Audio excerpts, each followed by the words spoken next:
Hello and welcome to the channel. I'm Momlas and today I will do the top 10 male falsettos.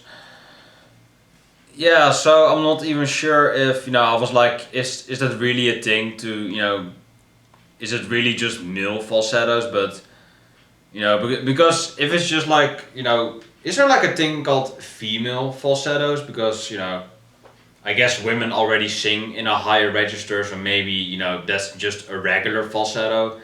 And male falsettos, that's kind of like males that sing high. It's kind of like more unlikely because males do less pop, I suppose. Though I don't want to generalize women just as pop artists, but more women are in pop, I would say, than in any other genre. So there you go. So that's the thing, I suppose. Don't want to be sexist, but that's just kind of how it is, really. So I'm not sure if there's like a thing called female falsettos out there, but or if that's just called regular falsetto.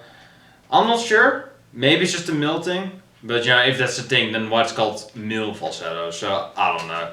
Justin Timberlake is the thumbnail. Yeah, he has some really high pitched moments.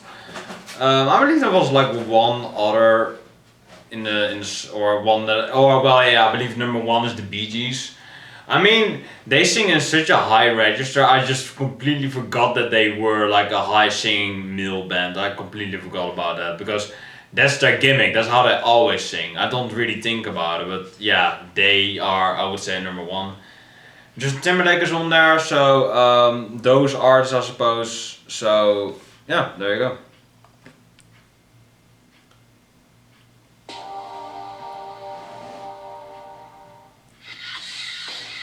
Prince. Yeah, for sure. Jeff Buckley. Two amazing artists right there, back to back. Welcome to WatchMojo.com, and today we'll be counting down Love our picks them. for the top 10 male falsettos. Michael Jackson. Most people love him. Focusing on the I just notes like of all him. the most high-pitched male musicians that have a keen interest in expressing themselves. Radiohead, by Back to way Love of Again. glorious falsetto. The Weeknd. Meh. You can debate that he is like the modern Michael Jackson or something, or like Bruno Mars, but I mean they're all just okay, I think, So there you go. 10. Justin Hawkins. One-way ticket. He's a man Wait, is this the guy from he kind of looks like the guy from The Darkness or something. moved by television sitcoms and inspired by Freddie Mercury. And given the Yeah, you can clearly see that. Maybe The Darkness is inspired by Queen, probably. The Darkness's breakout hit, I Believe in a Thing Called Love. Oh yeah, it is The Darkness. I'm just fucking deaf. It's clear that Justin Hawkins relishes in his deeply moving falsetto.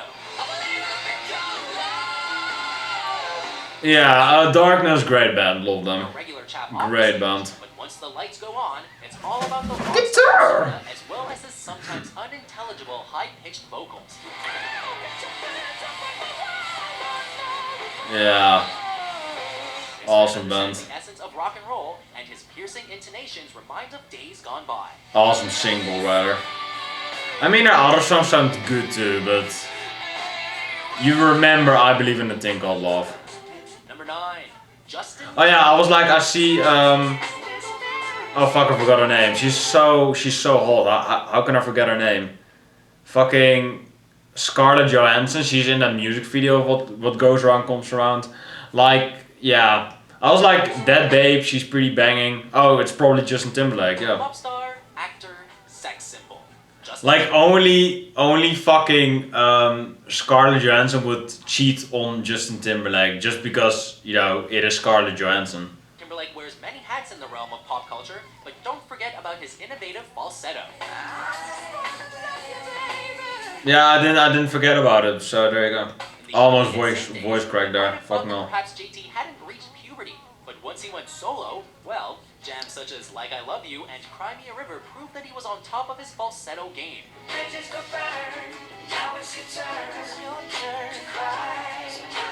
I think Cry Me a River's kind of overrated, to be honest.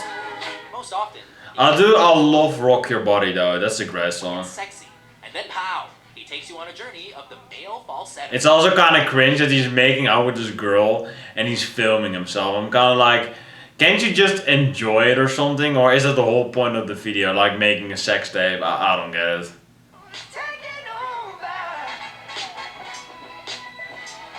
I hate that. I fucking hate that. That's not that I love the music, but I just hate that vocal part right there. Thom Yorke, what is this? Number 8, I think. Never really thought about it, but I guess he does have some male falsettos there. Number 8, Thom Yorke. What is this song again? This is like from the 90s, I believe. I have to disappear completely, which, yeah, it is from Kid A, right? I haven't listened to the radio in a while. While the music of Radiohead explores many sounds, it's hard not to break down. Fucking love I was like float is lower, lotus flower. There you go. I'm done. Cry when listening to the falsetto voice of lead singer Thom. If you haven't fucked up yet, Ominous, don't say it. Fucking hell. Love this song. In your polluted. I'm saying the song wrong. In your polluted hands. Fucking love that part. His band played a pivotal role in the rise of 90s alternative music, and his falsetto alone allows Yorke to truly communicate with listeners on a deep level, playing a key role Fake Plastic Trees. he has behind him. I still have kind of like some personal problems with the song. Like I maybe explained this already, but I have some like personal things with the song. Like, you know, I listened to the song whenever shit was going down around me. So I have kind of like a personal thing with the song, but you know, I like it. But you know, because of that, it kind of brings me down, to be honest. So there you go. Gentle, welcoming high-pitched squeal, or it can sound like he's dealing with some real difficult business. And you know, it's not even their best song. So there you go, best song or album. Yorke doesn't simply show off. So it doesn't matter. Bravado, as it's an instrument all its own.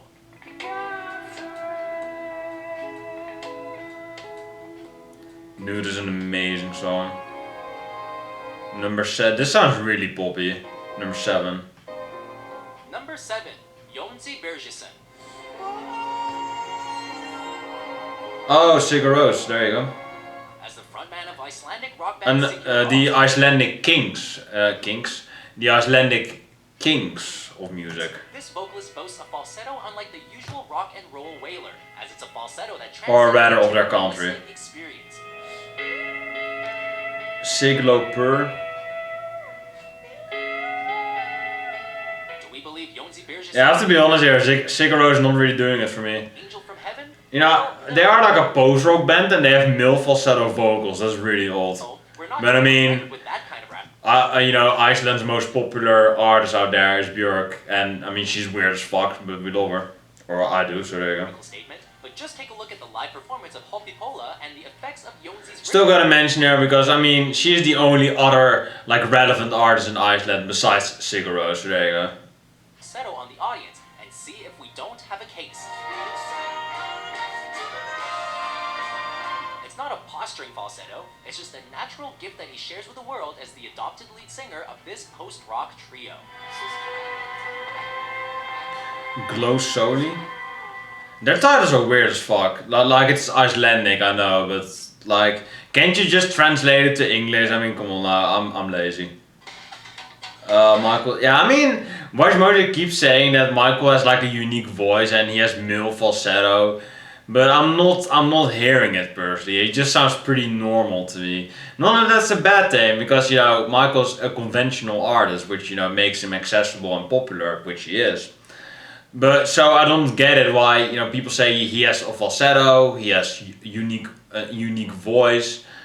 I don't get it. It just sounds fine to me. It's a good voice, but it just sounds okay to me. Just fine. Number So, 6, yeah. Michael Jackson. I mean, yeah, he kinda has a male falsetto, but you know, not as much as Sigur Rós though. Sigur Rós had it really going on. He's the quintessential smooth criminal of pop. I just love to say that name, Sigur Rós. Great name. Scales like a boss.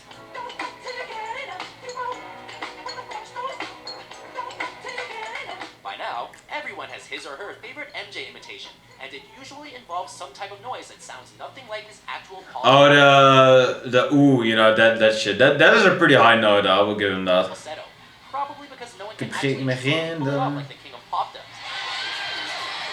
Probably because no one can actually truly pull it off like the King of Pop does. Okay.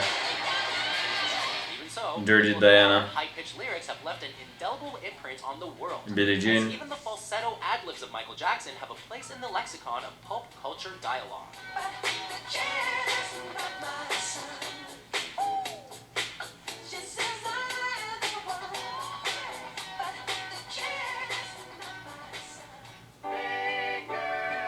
Oh, what is this? Isn't this the? I was like, is this the Temptations? But those guys look like those guys are handsome as hell, though. I would almost turn bi. Fuck no. What is this? This is just like a generic group. Temptations are way better. Those are like that is like the only like old like 50s group I give a shit about. So there you go. Number 5, Frankie Valli. The fuck was that? The The fuck was that vocal? Mark in the landscape of 60s pop music. Big girls don't cry. Well, you sound like a big girl and you sound like a fucking crybaby bitch, so there you go. Terrible. Fucking. What the fuck are those vocals? Jersey Boys, or even as gangster Rusty Milio on the It just sounds like a fucking joke to me. It's his work with the Four Seasons that made him a legend. I'd rather watch 4 seasons of Sopranos rather than this band. Fucking genius. Raw and powerful. I'd rather just watch Sopranos in general, so there you go. Singer, but a paisan that's been around the block a few times. A track like Sherry undoubtedly shows off the higher register, while Big Girls Don't Cry always gets under the skin. A Jersey boy with vocal talents unlike any other.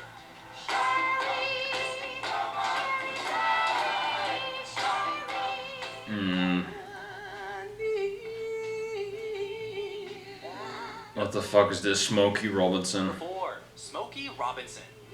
I was like, isn't Smokey Robinson like a big fat black guy, but apparently it's like a big fat white guy apparently, so there you go.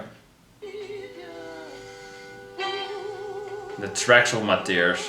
Before it was socially acceptable for R&B singers to drop falsettos as a means to entice women, Smokey Robinson had already developed such a technique. Smokey Robinson is a white guy, damn. That sounds like the blackest name ever and you're a fucking white guy, do with it what you will. Not trying to be racist here, but that name, that's not a white artist name, come on now. But I guess he is. Or maybe he has like a Michael Jackson thing, like he was black and then he turned white. But he didn't want to change his name, so there you go. In the late 50s and early 60s, counterbalancing some of the... Oh yeah, he was black here, so yeah. It's kind of like an MJ thing, like he's white as fuck now, if he's still alive, but he was originally black. I was like, you can't be that white with such a black name, you just can't. Approaches to singing. I'm a fucking racist, I know, but... Yeah, there you go, that's how he looks. That's like an old school clip of him. With a song like Oh Baby Baby, Smokey said it's alright to feel... That sounds like a generic Britney Spears song, so there you go. And in turn, he inspired countless musicians with his timeless falsetto crooning.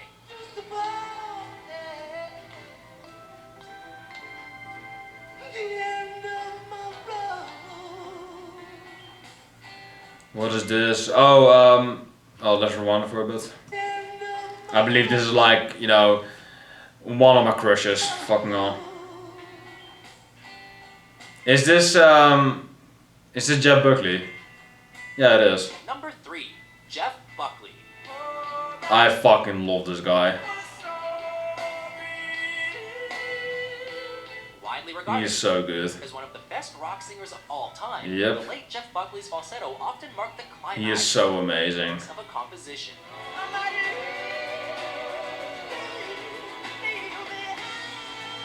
With a sprawling... Why did he fucking kill himself, man? Or well, it wasn't. I believe I read this because I'm obsessed with good artists. It was an accidental drowning, but that's fucking bullshit. You know, he's like a depressed folk artist like Nick Drake, and you know he just killed himself because he's like, I'm too good for this world. I'm too amazing of an artist. I'm like, Jeff, why you do me like this, man? Jeff, you're so amazing. Come on, man. Range, the pivotal moments often come when Buckley unleashes a rebel yell, or so it would seem. But only he keeps going with a transcendent falsetto. Ah, QK. That cat looked really similar to mine though. Goddamn.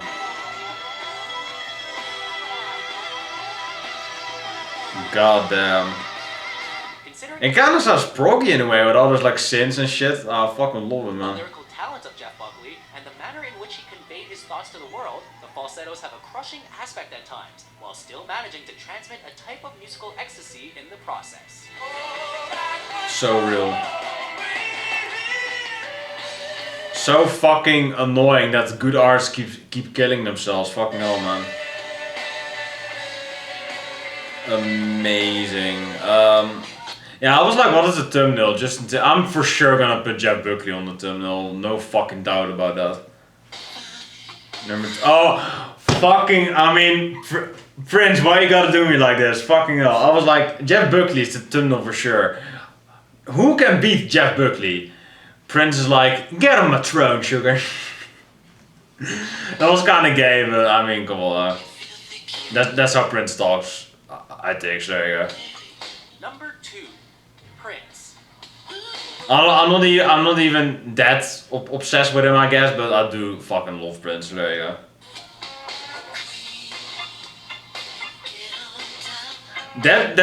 That key sound, whatever that is, it sounds like a fucking hockey game, and I fucking love it. It sounds amazing. On the street, a 5'2" man singing with a sexualized falsetto. God damn it, Prince! I wanted to put Jeff Buckley on the thumbnail, but it's fucking Prince. This is gonna be really hard. I don't fucking know. Exactly, hold your attention. But if Minnesota. God, I don't know. I'm probably gonna flip a coin. I really don't know. Controversy. I love that guy, I believe the bassist, with like that Japanese bandana on. I love his look. I believe Prince in the Power Generation. Fucking love that. Hitting the mainstream in the early days of MTV, Prince effectively utilized his falsetto to create an ambiguous persona, thus changing the music industry. Kiss. The song. I mean, let's be honest here. The song Kiss destroys the band Kiss. Let's be fucking honest here.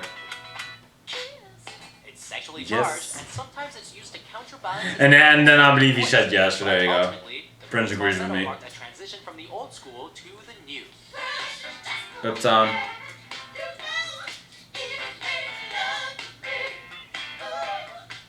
Before we unveil our number one, The Weeknd. Here are a few honorable mentions. Kind of like an MJ Prince wannabe, I guess, but there you go. Alright, who am I gonna put on the thumbnail? Prince's hats. Jeff Buckley is stills. If I can fucking flip a coin, I can't fucking do this shit. Oh, I could. There you go. That probably looked really autistic, but there you go. It's stills, so Jeff Buckley. Sorry, Prince, but Jeff Buckley came to mind first, and it was stills. So there you go. Rolling Stone. That's the magazine.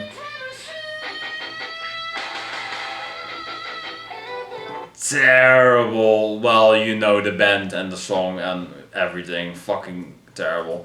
Justin Vernon. Isn't that Bon Iver? I think that's Bon Iver.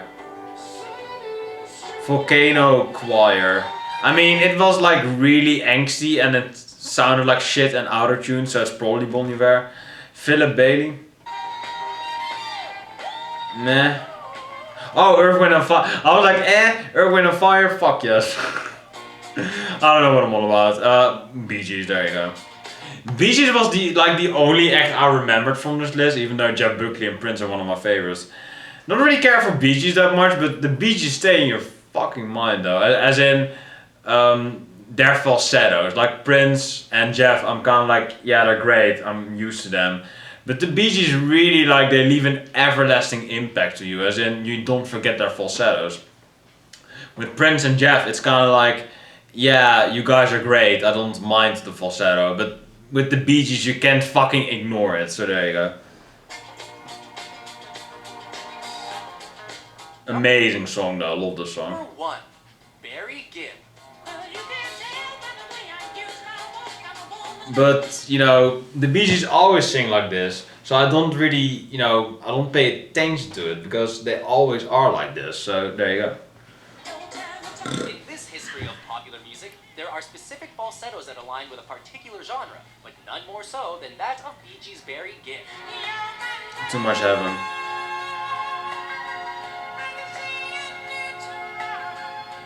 I have to be honest here. I don't. I kind of cringe at that voice, to be honest. Accident while recording Nights on Broadway, Barry's falsetto. It is fine on Staying Alive because I'm so used to it on there. But I mean, there's this one song where he really goes for it. I'm kind of like, oh, it's so cringe. Lasting impact on Bee Gees material to follow. Nights on Broadway. I mean, they are a great band though. Love Bee Gees, but still, you know, it's kind of like, yeah. Not only did a track like Stayin' Alive become an iconic disco, You do have to stomach those vocals, and I just like, there are moments that I can and there are moments that I can't. So there you go. It was also able to put the Kind of mixed band for me. Mixed bag. Female singer, such as the Gibb penned Islands in the Stream. Wait, Kenny Rogers is from fucking Bee Gees? However, is that Barry Gibb Is that Kenny Rogers? like no other. Yeah, he really goes too far on this song, I think, on Night Fever. It's just too much for me, I can't fucking take it. I love the chorus though. Night fever, you don't have to show. I love that part, but whenever the pre-chorus and whenever he comes up until that point, I can't fucking stand it. I can't take it serious. I'm kind of like, yeah, you know, you're singing falsetto. That's pretty fucking impressive, but it's not pleasant to listen to at all. But he's most definitely the voice of male falsettos.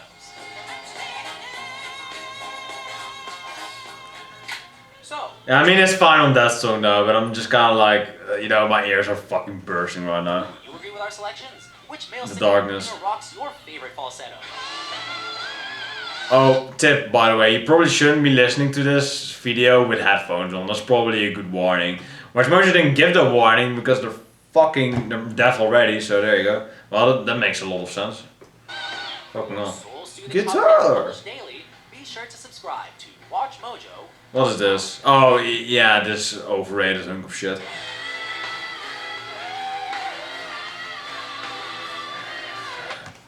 Terrible falsettos. The guitar tone is way off. The bass sounds fucking terrible. What is like a Kiss Army fan doing on the water? Like can Kiss fans swim? I highly fucking doubt it. I hate swimming, but at least I can do it. You know, not going there, but. Why was a Kiss fan surfing? Like what does that have to do with anything? Like Muse, of course they make zero fucking sense.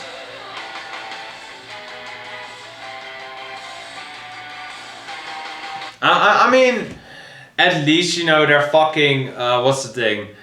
At least they don't have these really cringy looking, like, you know, chicks in bathtubs turning into hentai squids and shit, you know. At least it's not that bad, but it's still kind of like, what the fuck am I looking at, you know, still. Like, why this clip with this music? Why any Muse, you know, in general? Can this clip continue? No, I'm getting an ad, fuck this. So we can read the comments for a bit after this generic ass fucking commercial, fuck everything. So that's the video, one more after this one and then I'm done for the week. Where's Roger Taylor? His falsetto is so good. P.S. Roger did the falsettos on Queen, not Freddie. I need to practice my English, sorry guys. Wait, what?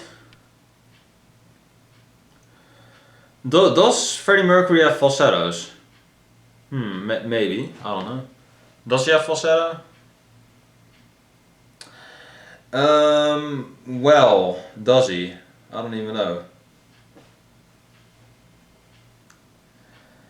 Roger did though. Roger's a great singer. Love Roger Taylor. Love Freddie too, of course, but he is just more of a just a male powerhouse singer. Like, is that really considered falsetto? He's just a powerful, amazing singer. So there you go. Roger too, but he's definitely more in the high register, I would say. Why is Michael only 6 and where the fuck is Freddie? Yeah. People, of course, like, you always know what to fucking expect with these fucking comments. It's always Michael Jackson or Queen or both. Like, like Michael's on the fucking list. Like, get over your fucking self. I'm just happy to see Jeff Buckley is on there. Thank fucking God. I think Matthew Bellamy should be number 1. What about Genie? Oh, fucking hell. Like, the comment was going so good. Jeff Buckley on the list, amazing. And then this guy's like, that Muse should be number 1. Muse sounds fucking terrible on that song. Supremacy, that's a cool title, I will give him that. But that tone, those vocals, everything about Muse, just, they sound terrible to me. Why does Muse sound like such shit and why do people love them so much? I don't fucking get it. Matthew Bellamy should be at least 2 or 3 in the list. I'm not saying that because I'm a Muse fan, but he's really great. You should listen. Microcut. You're not a Muse fan, yet you have a Muse album cover as your icon. Sure, mate. Sure. Fucking dumbass fans. Like, why would I have like a fucking Muse icon when I fucking hate the band? Or, yeah, I kinda hate right now. I don't like Muse at all. Like, why would I have an icon of a band that I'm not even a fan of? Like, what the fuck?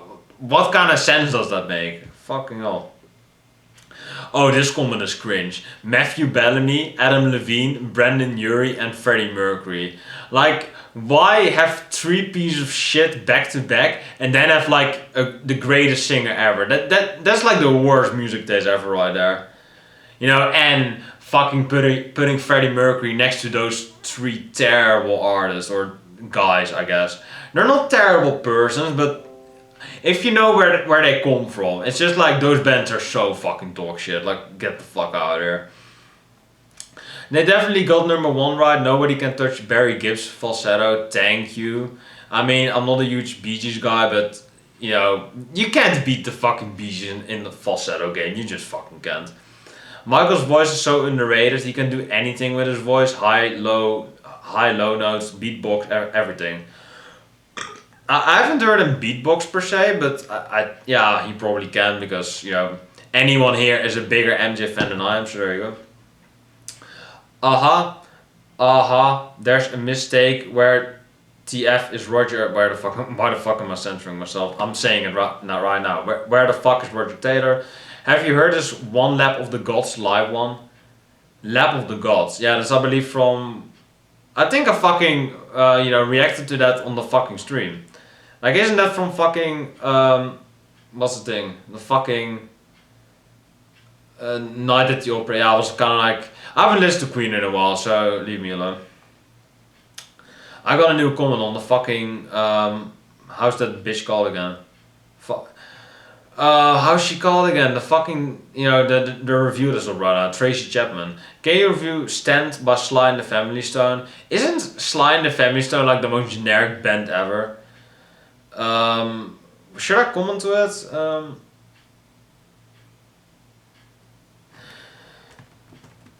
Isn't that just...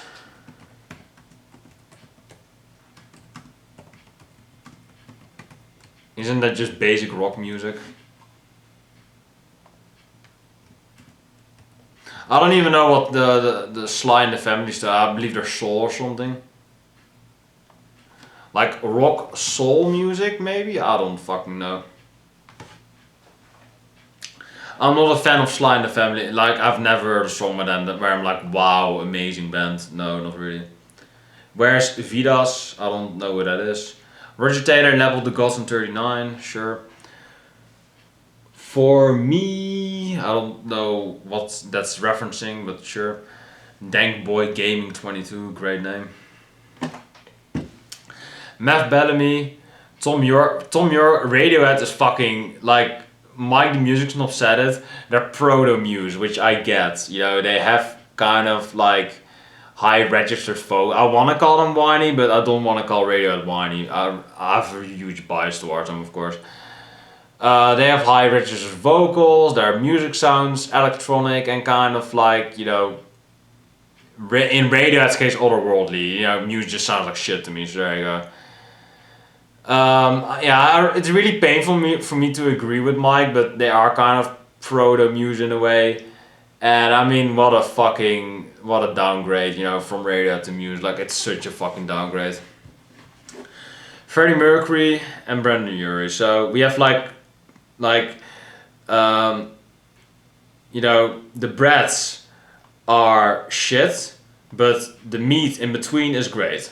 The meat being Thom Yorke and Freddie, and the ass bread being Brandon Urie and Matt Bellamy. Everyone knows that the true number one is Vida's Unstoppable Legend. Sounds like a cool name though, but I don't know who Vidas is. Who the fuck is Vidas? Sounds like fucking vitamin C. And that's an artist, by the way. Yeah, there's like this like blonde girl that only had like one hit. I have to be honest here, that is kind of like a guilty pleasure for me, so shut up. Listen, Jeff Buckley, Grace in BBC Late Show, what a god. Thank fucking you. I fucking love Jeff Buckley, man. Fucking amazing artist. My personal number one is Brian Wilson. I can't really remember that Brian Wilson was like that of a high registered artist, but he might be. Matthew Bellamy is only an honorable mention. He wasn't even in the honorable mentions, I believe. Well, yeah, he was. So, I mean, Muse fans are the fucking, well, they're just like tiny inbred, like just dumbass kids. And these 2000 millennials, fuck them. I'm a fucking 2000 millennial, arguably, but you know, like 2000 music for the most part just doesn't resonate with me at all. Like, you know, the only band I can really think about is Arcade Fire, that I really love from, you know, from this decade, and love Kanye West, you know, the rapper. What else would he be? But they both debuted in 2004, I think. So, you know, them two. Other artists that I love from this current decade, from last decade, I suppose. I feel fucking old. From this millennium, I suppose. More bands from this millennium that I love, you know, like those bands. Yeah, Mastodon is a great.